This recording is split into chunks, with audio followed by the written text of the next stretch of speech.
شکاریات series میں جو کہانی میں آپ کے لیے لے کر آئی ہوں اس کا عنوان ہے اندھیری رات۔ اس کے مصنف ہیں سید نواب علی۔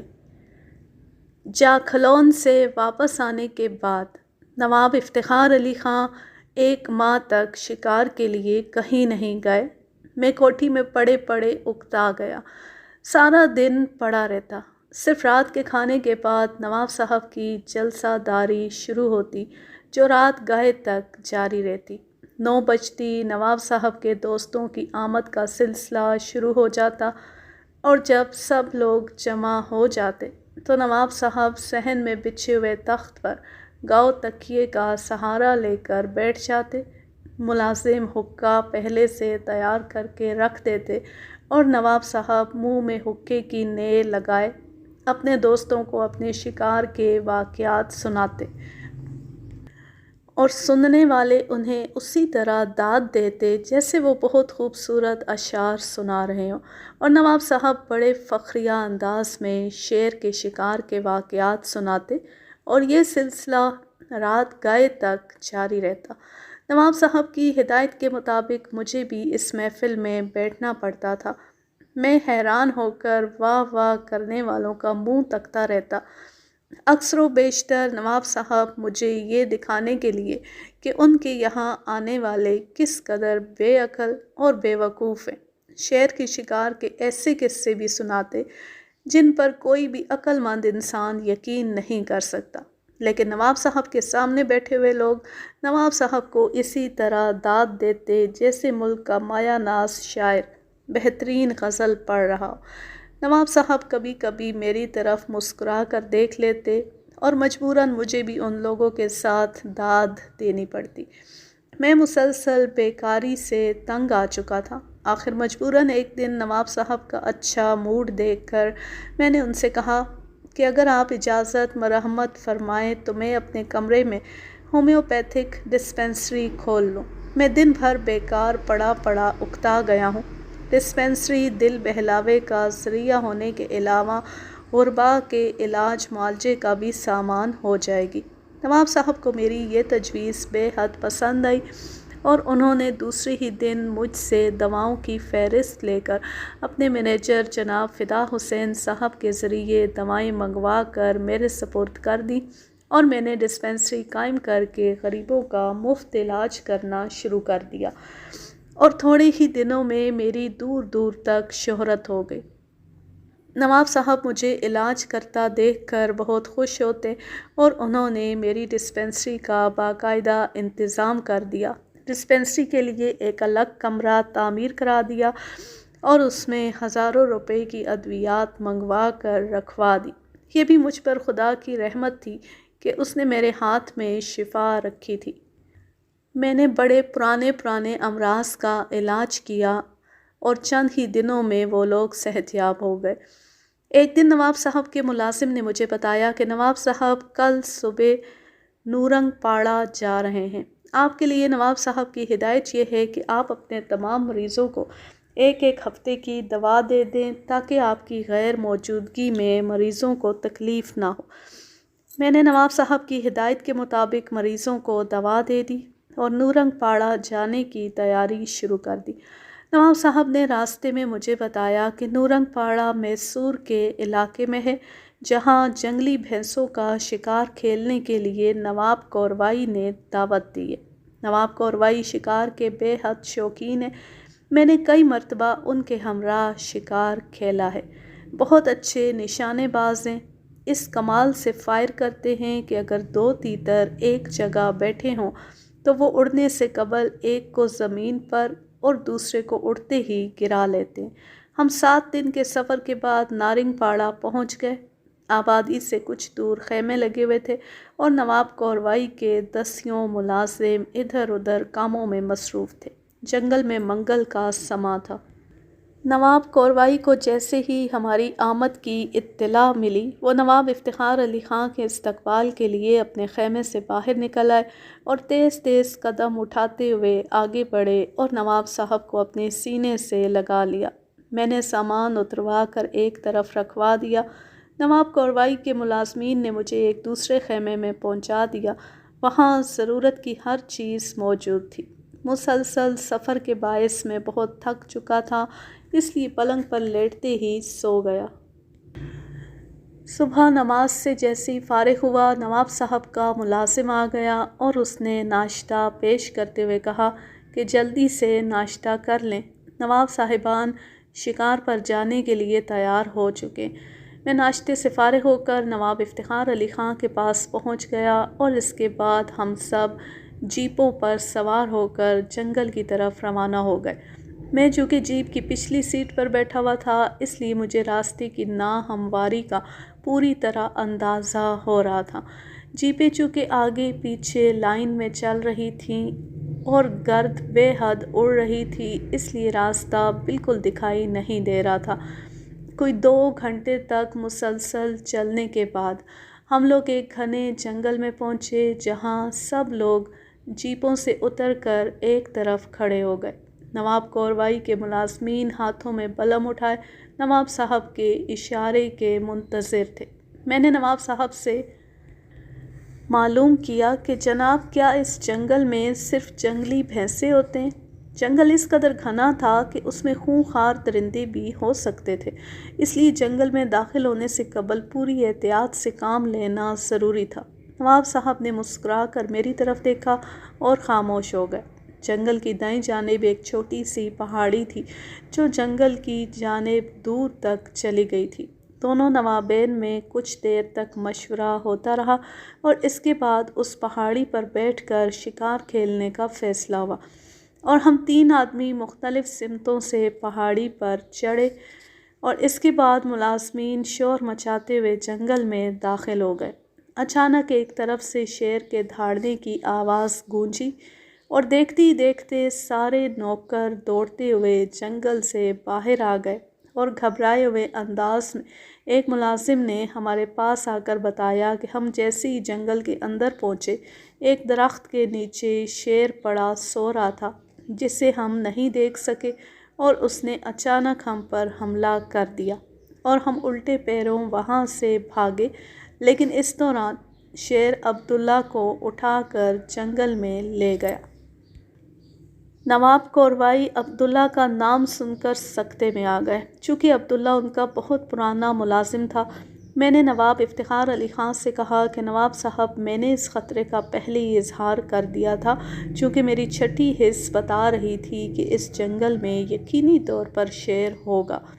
نواب افتخار علی خاں نے اشارہ کرتے ہوئے مجھے خاموش رہنے کی ہدایت کی اور نواب کوروائی بولے، میرا خیال ہے کہ اب ہمیں اپنی قیام گاہ پر واپس چلنا چاہیے اور دوپہر کے کھانے کے بعد جنگل میں مچانے تیار کرنے کی ہدایت کی جائے۔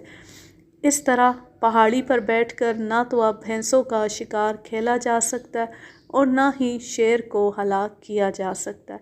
نواب صاحب نے ان کی تجویز سے اتفاق کیا اور ہم سب اپنی قیام گاہ پر واپس آ گئے۔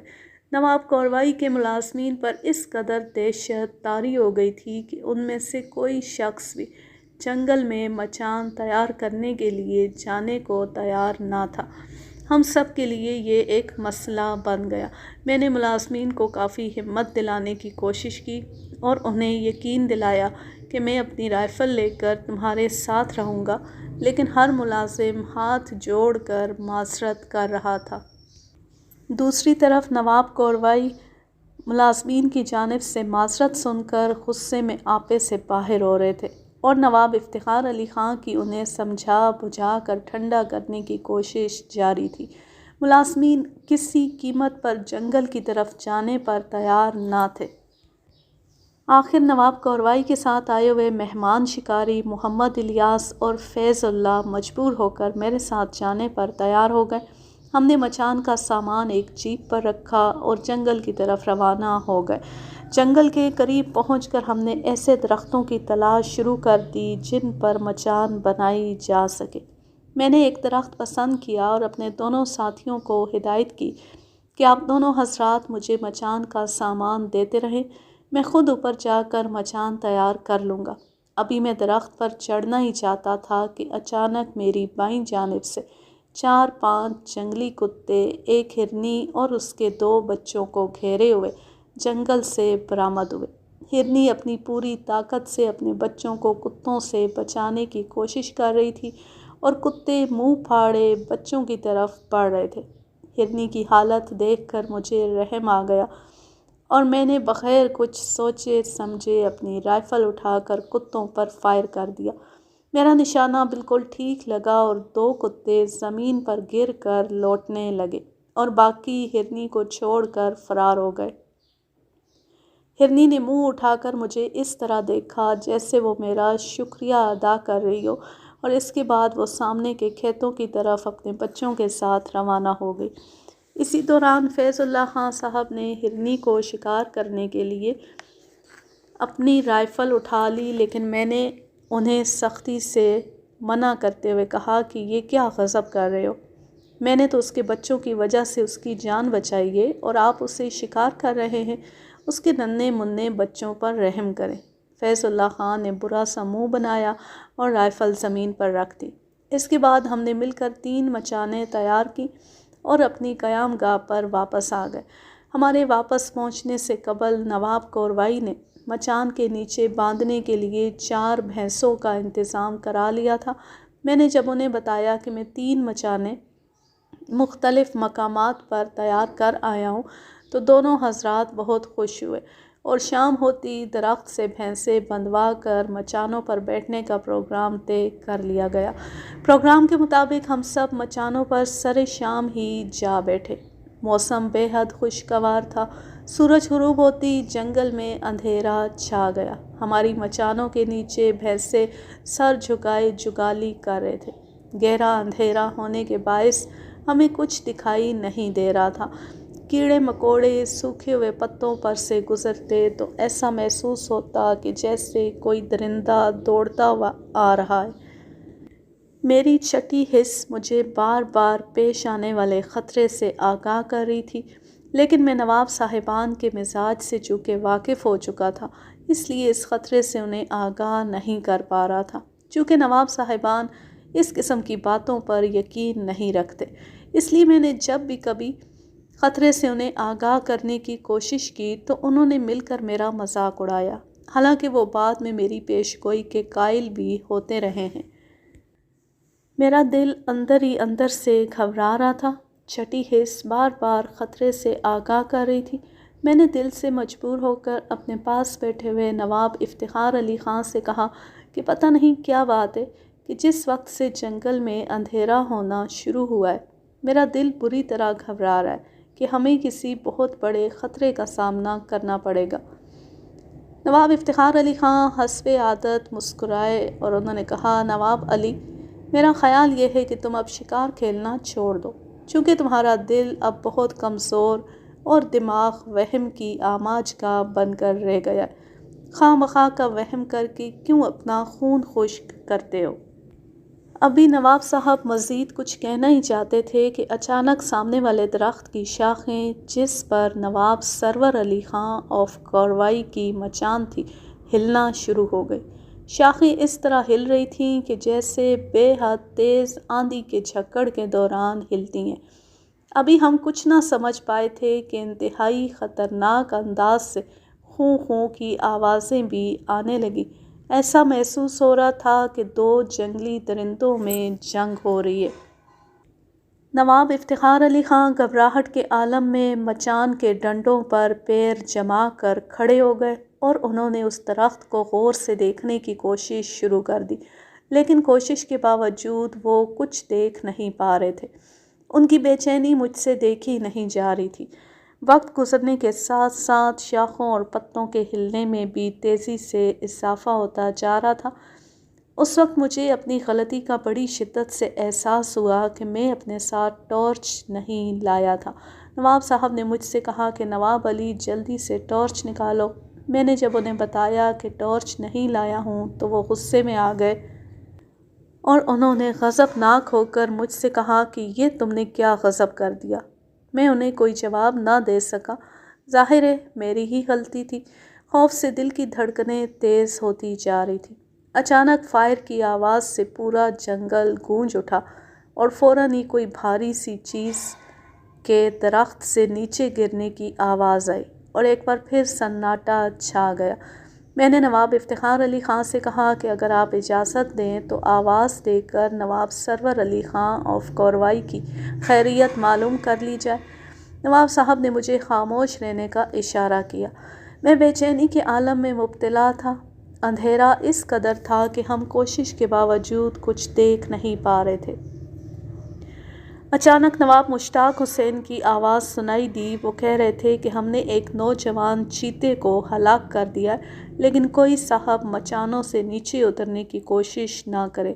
یہ آواز سن کر ہمارے جسم میں ایک بار پھر جان آ گئی اور میں سنبھل کر بیٹھ گیا۔ ابھی چند منٹ ہی گزرے تھے کہ اچانک ایک طرف سے سوکھے ہوئے پتوں کی زوردار کھڑکھڑاہٹ شروع ہو گئی۔ آواز سن کر یہ اندازہ لگانا مشکل نہ تھا کہ ہماری طرف آنے والے کئی ہیں، چونکہ زمین پر پڑے ہوئے سوکھے پتوں کی ایک ساتھ کئی آوازیں آ رہی تھیں۔ یہ آوازیں سنتی میں نے اور نواب صاحب نے اپنی اپنی رائفلیں کندھے سے لگا لیں اور فائر کرنے کے لیے تیار ہو گئے۔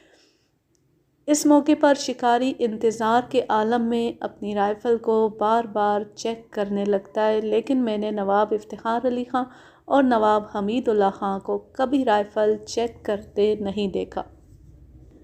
وہ بڑے اطمینان سے درندے کا انتظار کرتے ہیں۔ ان پر نہ تو کبھی گھبراہٹ طاری ہوتے دیکھی اور نہ کبھی انہیں پریشان دیکھا۔ چند منٹ گزرے تھے کہ ہمارے مچان کے نیچے بندھے ہوئے بھینسے نے اچھل کود شروع کر دی۔ میں نے ذرا سا نیچے جھک کر دیکھا۔ ایک بہت بڑا جنگلی بھینسا نیچے بندھے ہوئے بھینسے سے لڑ رہا تھا اور وہ اپنے بڑے بڑے سینگ نیچے کیے حملہ کرنے کے لیے تیار تھا۔ میں نے نواب افتخار علی خان کو فائر کرنے کا اشارہ کیا۔ نواب صاحب نے بھینسے کے سر کا نشانہ لے کر فائر کر دیا۔ فائر کی آواز بلند ہوتی ایک زوردار آواز کے ساتھ بھینسا زمین پر گر کر لوٹنے لگا۔ اس کی گرتی اس کے ساتھ آئے ہوئے بھینسے اس کے چاروں طرف جمع ہو گئے۔ میرے لیے یہ بہترین موقع تھا۔ میں نے ایک بھینسے کا نشانہ لے کر فائر کر دیا۔ پھر کیا تھا، سارے بھینسے دیوانہ وار جنگل میں ادھر ادھر دوڑنے لگے۔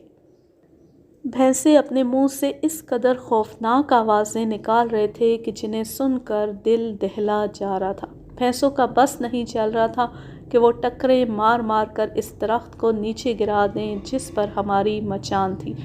میں اور نواب صاحب کو اس بات پر حیرت تھی کہ یہ بھینسے اس قدر نڈر تھے کہ اپنے ساتھی کو ہلاک ہوتا دیکھ کر بھی بھاگنے کی بجائے وہ انتقام لینے کے لیے بے چین ہو رہے تھے۔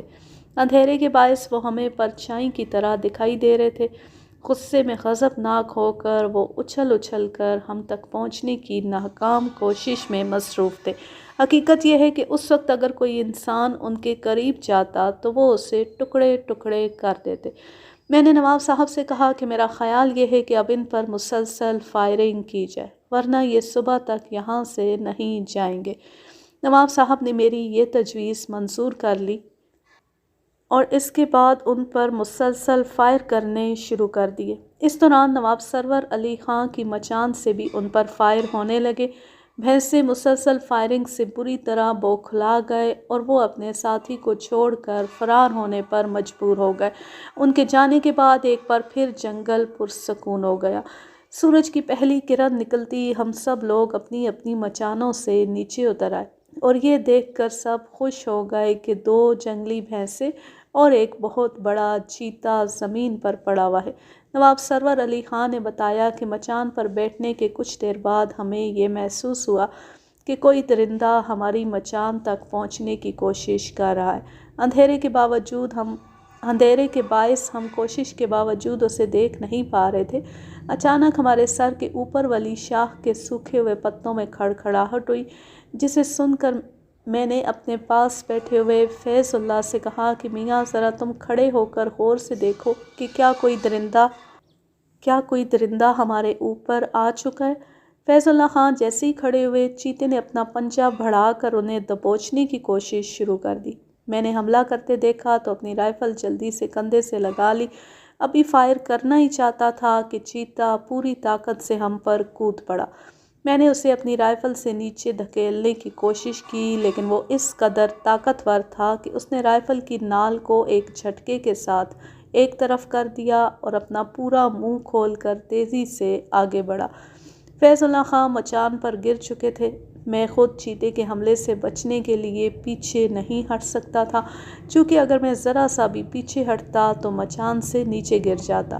اس وقت چیتے سے خود کو بچانا کسی طرح ممکن نہیں تھا، لیکن یہ اتفاق کی بات کہ چیتا اچانک فیض اللہ خان کی طرف متوجہ ہو گیا، یہ موقع میرے لیے غنیمت تھا۔ میں نے بغیر نشانہ لیے چیتے پر فائر کر دیا۔ گولی چیتے کے سر میں لگی اور وہ پلٹا کھا کر مچان سے نیچے جا گرا۔